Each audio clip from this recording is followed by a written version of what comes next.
We have just returned from executive session, at which time no actions or vote were taken. We will proceed back to our agenda. When we go back to our agenda, we have executive session in relationship to a contractual matter, which is 30-4-70A21. That particular item will be found on our agenda. It's resolution number 2024-30. It was a resolution authorizing staff to negotiate grants agreement with organization in amount as shown in Exhibit A in compliance with the South Carolina Opiate Recovery Act. I'll entertain a motion so we can hear from Mr. Rawlinson. Thank you, Madam Mayor. I'll make a motion. Can we have a motion so we can hear from him?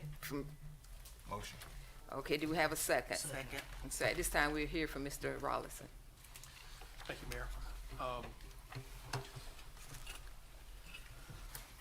We received, back in September of 2023, council made available, or the state made available funding of $634,000, which is the government political subdivisions portion for 24 for the opioid recovery money. At that time, we had approximately $1.6 million in requests. Council awarded $607,860. And so in May, we were informed that we had additional funding,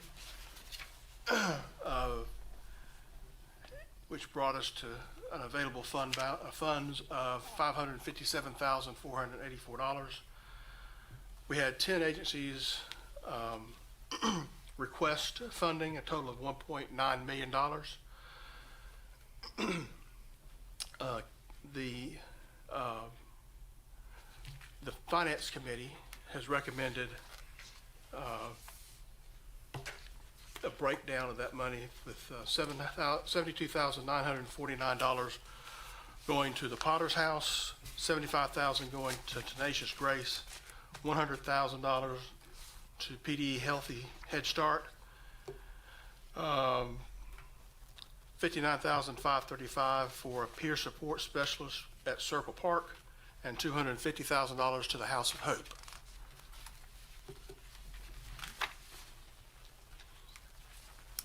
Do we have any questions? Any questions? Hearing none.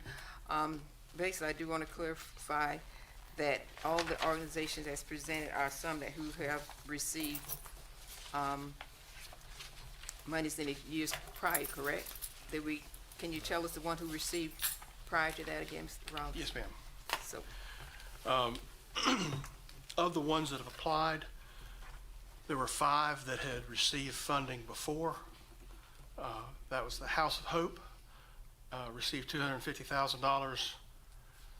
Restoration Center received $105,000. Tenacious Grace, let's see. I'm sorry.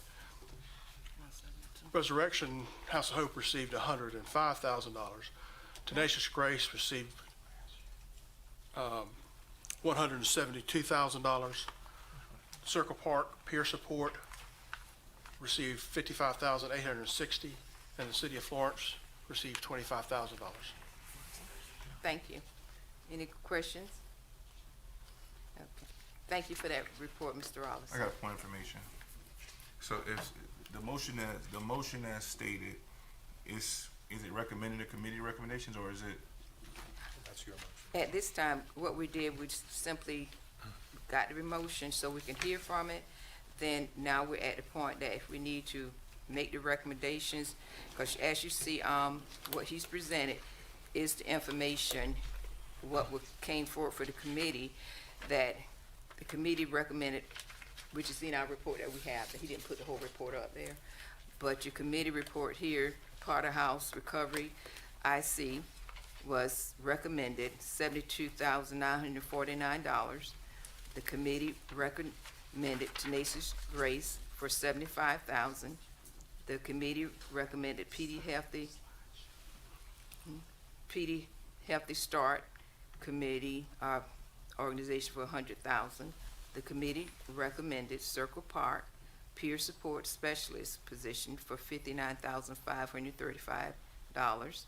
And in his presentation, the committee recommended House of Hope for $250,000. So that's a part of what's being presented in, this year. So, So- so Go still, ahead, Councilman. still my point. Go ahead, Councilman. So the motion is the recommendations, right? Is that correct? That would be unless there's amendment. Okay. And I would like to amend, Okay, so we have a motion. putting you first counseling services to get some funds.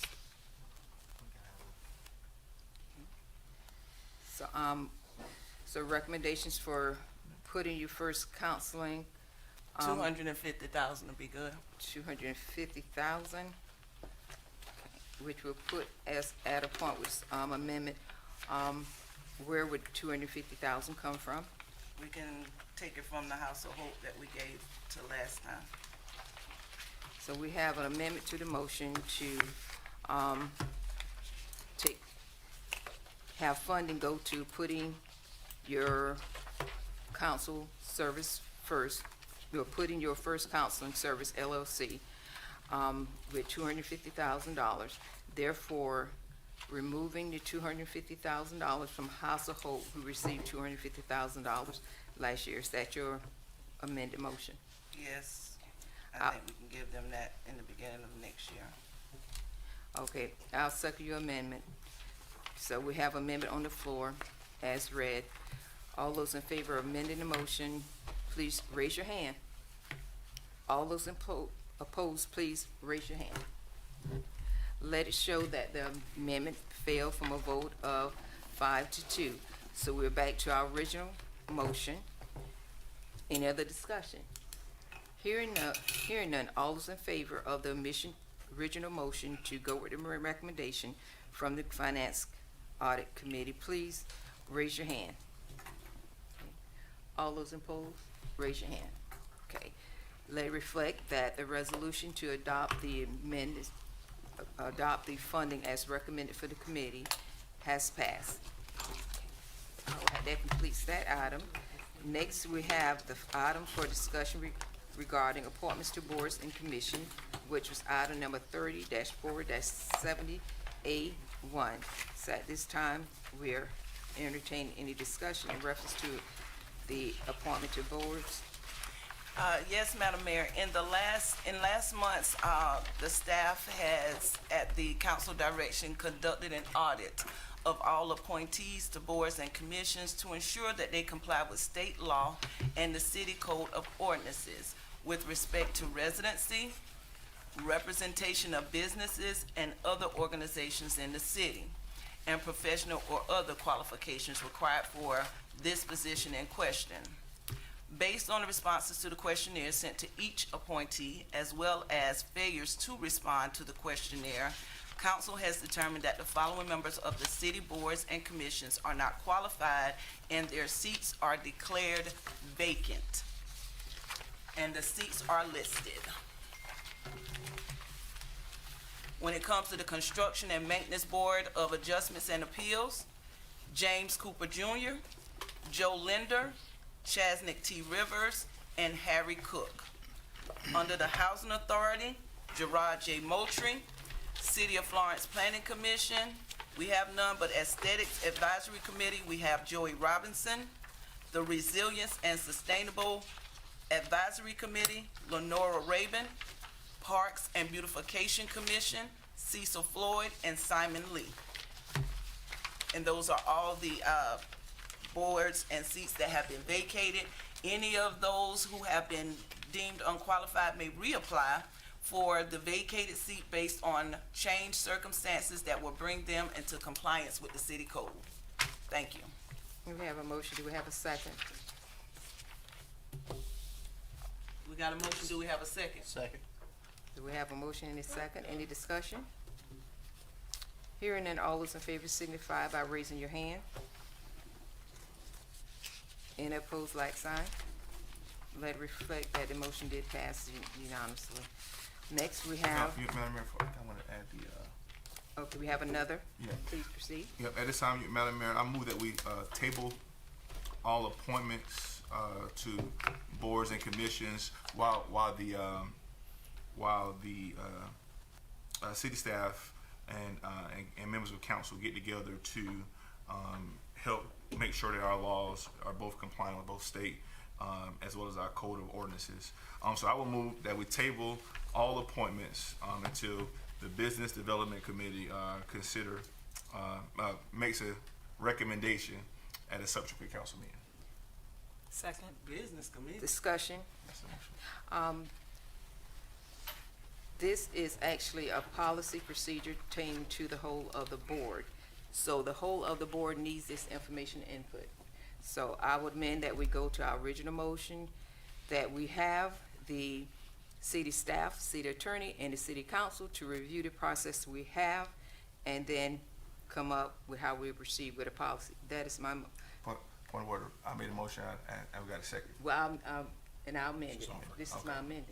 amended motion because, and do we have a second to amend the motion? Second. Hearing any discussion? And I will discuss. The reason why I'm making this amendment is because the city council is responsible for all the action of this council. We do not delegate our legal responsibilities to subcommittees. Every council member, when they vote, need to be informed of every bit of information that we get. And so to try to subrogate this to a business committee, this is not business, this is city policy, and we are the policy-making branch of the government. That is why I amended this. So with the amendment on the floor, all those in favor to having this city council get this information, work with our attorneys and our city staff to do what we're elected to do, please raise your hand. Let it reflect to voted to have the city council do their responsibility. All those who's voting nay, please raise your hand. Let it reflect that 5 council members have voted to not, Objection as to the five, characterization. 5 council members have voted, 5 council members have voted not to amend the motion. And with that being said, the motion now is as stated to have this information sent through the business committee. All those in favor signify by, Are we still got discussion? yes, we can still discuss. I just want to say that, you know, in these committees that were formed by all of council, no vote or action is taken. Council gets to vote on everything. You know, it's simply in order to have a extended amount of time so that we can address an issue that's been really plaguing council for some time, you know, in fixing not just one particular issue, but all the issues in relation to these committees. And these committees are how the city does business. These committees are essentially how we conduct ourselves and how we do business. They affect how our parks look, our economic development, our zoning, our permitting, our planning. And so they have a huge impact. And what I hear from the general public more so than anything is that the city is hard to do business with. And that is something that we've got to change. And we form these committees to have, you know, a pinpoint look at all these things in order to make a good recommendation, just like with communication and the things that have come out of that. If we would have had all of council, we didn't have a AI app when all of council, it went to a committee, and then through that committee, it was able to be brought up, you know, because we could bring in people to speak on it. So this is not circumventing council in any way. If you look at our state legislation, if you look at our federal government, committees are formed to evaluate situations, to make recommendations, bring them before the whole of council for a vote. There's no way to circumvent our process because we all have to vote on it. So that, like Councilman Bailey said, it's a mischaracterization. I'm not the chair of any of these committees, you know, and I'm for all of them because I feel like that we don't just come up here on Monday afternoon for a few hours having gotten our packet 2 hours before. We actually have the opportunity to evaluate the information over an extended period of time to make good recommendations so that we don't find ourselves in the same situations where we're having to sue our BZA because our business zoning, because they approve a sign 100 times outside the scope of what our ordinance says. And we're having to deal with this housing authority issue with multiple, commissioners and elected officials, because of how our process is now. We've got to fix this process. Our process is broken. It's affecting how we do business. And the business committee is the most effective way to make good recommendations that all of council will vote on. So that's why I voted to allow the business committee to review this so that we can have an effective process to fix an ongoing issue. Chair recognizes Councilwoman Smith Jackson. And I voted against this because I think it is all of our duties to fix this. I think all of us have an input on these boards. A lot of us wasn't here when a lot of this stuff happened and don't need to be excluded. If we're going to have time to do it, then I think it needs to be the whole of the council that is doing it, that's taking on this, because this is our job when it comes to policy making and legislation. We cannot run from it, we can't hide from it, and we can't fear from it. We can't be intimidated by it. We must be leaders and do what we have to do to fix these things. Like you said, these boards are broken. We have to come together with our collective minds to fix these boards, not one mind over another, but the collective mind and the whole entire of the council should come together and fix this problem. Not some of us, not half of us, but all of us. And that is why I chose not to send it to the business committee. I think it needs to be the whole of the council to fix this problem. So we're still in discussion because we have that prior motion on there. And so I'm just going to summarize like this. We're a 7-member board who's been elected to handle the business of the city. This council chose in 2021 to develop subcommittees, which has their individual chairs. Prime example, when it comes down to what we just did with the opioid funding, this information, or literally when it first came out, rather than coming to the council, the committee wanted sent to them, and I did request that it comes back to the full of council, because anything that the subcommittees worked on should be, therefore, come to the council first, and if the council don't feel like they can handle it, if they want to refer it to the subcommittees to get more information, they can. Subcommittees don't elect to pull information because we as a whole council have that. I requested that this information go out, all the applications, because all of us needed time to review the application so we can see what we thought about the application, not just the subcommittee.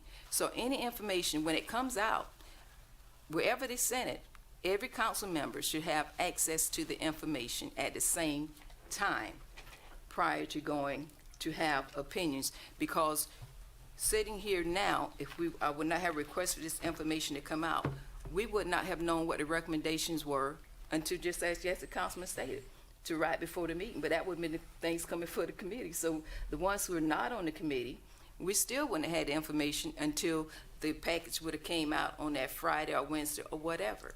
So for me, I still believe that every council member needs to be informed about all the information that's coming in. Now, if the council would like to send it to a committee, that's fine. But no, I want to know all the information in advance, because there's some things, once we get it and all of us view it, then we find some things that's not correct in information. So for me, the majority, and I think we've made this clear, majority of this board, when they vote, chooses direction. 4-3 is all that it takes to make anything go back or forward with this council. So yes, I believe that for my vote, I want all of the information in advance so I can be sure of what I'm voting on. When you're talking about getting state statutes and everything, it's going to be a lot of information. And if the council want to send it to the business council, please, the will of council, majority shall rule. But as mayor, not serving on any of these committees, I want every bit of information that goes to these committees to be sent to me as a council member at the same time. That's the only thing I ask. I don't want anything in a lump sum last minute. So that's my position during this discussion. We have a motion on the floor now to, as stated by the council member, to have the information sent through the business committee. That's a summary of basic what we're having. So, You have to table all nominations and appointments. So that's- until, recommendation is made by, the Business Development Committee. okay, that's a recommendation. Is that a motion for you? Is That's that, the motion, yep. so that's a motion from you. Second. So we have a second. Now, that was discussion, what we just had anyway. That's why it was already on the floor. So now that that motion is there, all those in favor, please raise your hands. All those opposed, like sign. Okay. Therefore, the motion has passed to send the information through the business committee. Next we had was C item, and this was a discussion of a contractor matter and to receive legal advice regarding the PFAS litigation from 30-4 to 70A2, at which time we simply received information. There's no vote or action required. Next, we had a personnel matter, which is 30-4-7-A, and that also requires no vote or no action at this time. That completes our agenda at this time. We are entertaining a motion to adjourn. So So, moved. second. This motion is second. Any discussion? Hearing none, all those in favor signify by saying aye. Aye. We stand adjourned.